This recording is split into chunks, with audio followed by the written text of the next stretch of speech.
Hey, beautiful people, it's your girl Mel coming to you real quick. I hope that you guys are enjoying your day. Listen, welcome back to Can We Talk Pod on YouTube. Y'all, as you can see, I have my little bundle of joy laying here on my shoulder ever so peacefully because he would not stay laying down, and so he's going to be a part of this video today.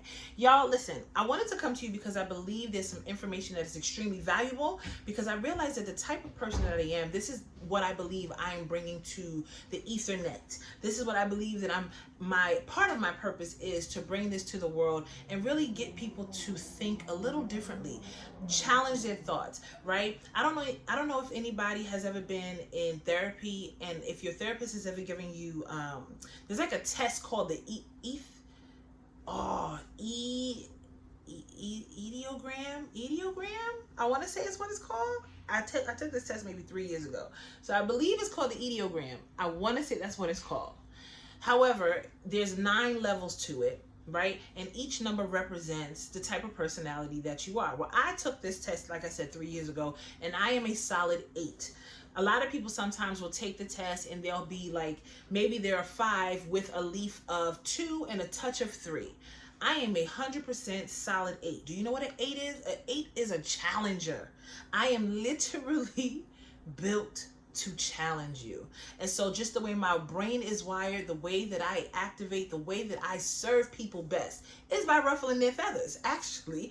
But it's a gift, and I've learned how to use it best so that you actually get the best out of it. So I wanted to share this idea. So we know that on social media, everybody's always talking about, stay away from those negative people. Don't allow naysayers in your space.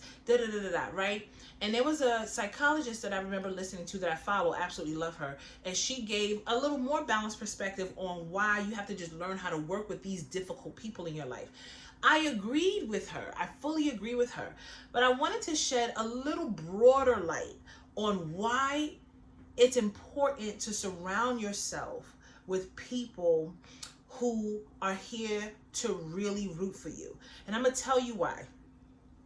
Some of this might be obvious for some, and some of it may never dawned on anybody, which is this. One, we hear the statement all the time, you are affected by the company you keep, right?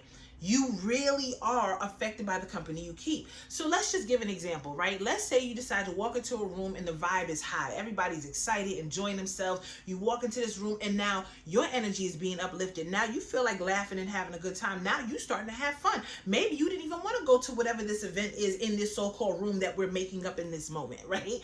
But you go and you enter into the space, the energy is high, all you see is laughter and good time and great conversation. And so now your energy has changed. Now let's switch it. You walk into that same room and all of a sudden everybody's crying. Everybody's crying. Woe is me. I can't believe something devastating just happened. Are you going to tell me that you're going to walk up in there with the, with your hand up, dancing and shaking and moving? No, you're going to match the energy by default. So this is what I want people to understand about why you have to be mindful on who you spend your time with. It's not just that you are affected by the company you keep. You by default conform to the company you keep. My God, hear what I said. You got to understand this on a different level. People just think that it's a saying. People think it's just something that, you hear as a quick little one-liner, but it's not. You conform by the company you keep. So if the people in your space are constantly miserable, constantly complaining, constantly blaming everybody else for why their situation is what it is, constantly pointing a finger at everybody else and never doing any self-reflection. If you are in the midst of a group of people this way on a consistent basis, even if it's at your job, right? This is a place you have to go to. This is a place you get paid to come to, right? You come into this space, and every single time you walk into this space, everybody at your job is negative, naysaying, woe is me, everything, right? Complain. If you don't want that to continuously be your point of reference, your mind state, if you don't want to constantly be in that space where you are being bombarded with all of that negativity, then you got to make some decisions. You got to make some decisions, because now you have an understanding based on this video right here.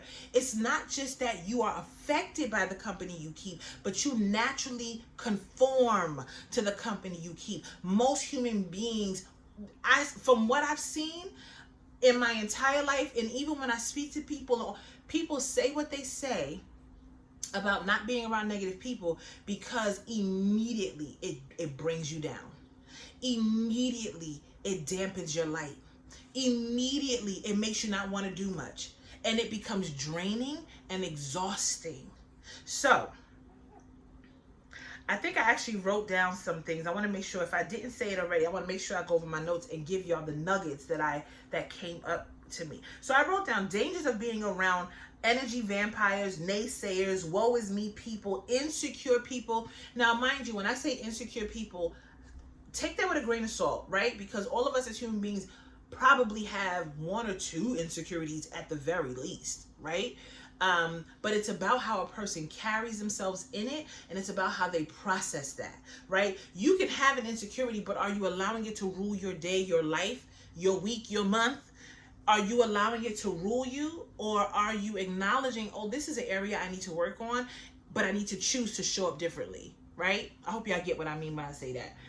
Necessary reasons why you have to spend time around secure people, givers, accountability partners, high risk thinkers. You have to spend time around these people who challenge your thought. For a very long time, as I already told you guys earlier in this video, right? I am a natural born challenger. That is who I am, 110%. I don't got no extra leaves, okay? I don't have nothing. I am a challenger, solid, 10 toes down in that thing, right? For a long time, I thought it was a bad thing. For a long time, I thought I was a burden.